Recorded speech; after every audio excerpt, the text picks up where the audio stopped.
बिहार में बीजेपी और आरएसएस के हिंदुत्व कांड से किसको होगा फायदा? हिंदुत्व, आरएसएस और बाबा, बिहार के चुनाव में क्या है इसका समीकरण? बीजेपी और आरएसएस की क्या है चुनाव को लेकर रणनीति? आइए जानते हैं खबर को विस्तार से। बिहार में विधानसभा चुनाव से पहले बागेश्वर धाम के पीठाधीश्वर धीरेन्द्र कृष्ण शास्त्री ने हनुमंत कथा का आयोजन कर रहे हैं। उनके इस आयोजन को लेकर विपक्ष ने बीजेपी पर आरोप लगाया है कि वे लोग चुनाव घोषित होने से पहले ही हार मान चुके हैं।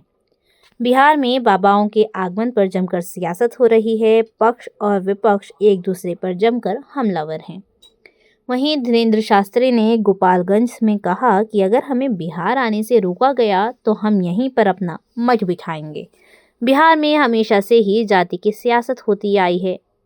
आरजेडी, जेडीयू और बीजेपी अति पिछड़ा वोट बैंक पर अपनी पकड़ बनाना चाहता है। बिहार में अति पिछड़ा वर्ग की आबादी 36% है। इस वोट बैंक को साथ कर ही सबसे पहले 1989 में लालू यादव ने सरकार बनाई थी। इसके बाद जब सत्ता के लिए विवाद हुआ तो समता पार्टी से अलग होकर लालू यादव ने आरजेडी बनाई। वहीं नीतीश कुमार और शरद यादव ने आगे चलकर जेडीयू बनाई।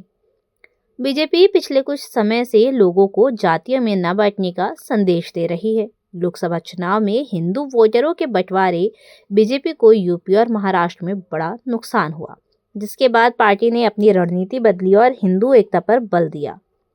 यूपी के सीएम योगी आदित्यनाथ ने बटेंगे तो कटेंगे और पीएम मोदी ने एक हैं तो सेफ हैं जैसे नारे दिए। इससे बीजेपी को हरियाणा, महाराष्ट्र और दिल्ली में फायदा हुआ।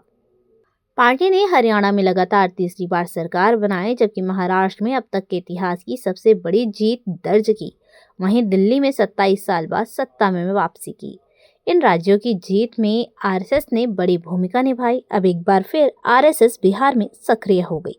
इसकी शुरुआत बाबा बागेश्वर की सभा से हुई है। बागेश्वर धाम के धीरेन्द्र शास्त्री अपने बयानों के लिए जाने जाते हैं। वे अक्सर अपनी कथाओं में हिंदू राष्ट्र बनाने की बात कहते हैं।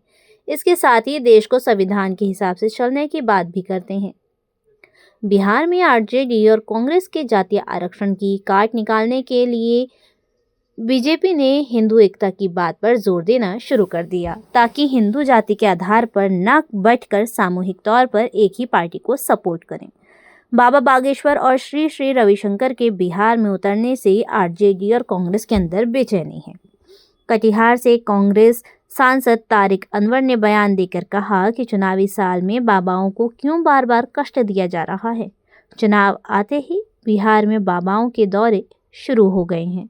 उन्होंने कहा कि एनडीए और खास तौर पर बीजेपी बुरी तरह से डरी हुई है। बिहार में बीजेपी और एनडीए बाबाओं का सहारा लेकर चुनाव जीतना चाह रहे हैं। हालांकि इस पूरे मामले में अभी जेडीयू के आला नेता यानी सीएम नीतीश कुमार की प्रतिक्रिया नहीं आई है। सीएम नीतीश कुमार को बिहार में अति पिछड़ा, कुर्मी और कोयरी के अलावा मुस्लिमों का वोट भी मिलता रहा है। ऐसे में जेडीयू के लिए फिलहाल बड़ी पशुपेश वाली स्थिति है। अब देखना यह है कि बिहार में बीजेपी के इस हिंदुत्व कार्ड के आगे विपक्ष क्या चाल चलता है और नीतीश कुमार की क्या प्रतिक्रिया रहती है। धन्यवाद।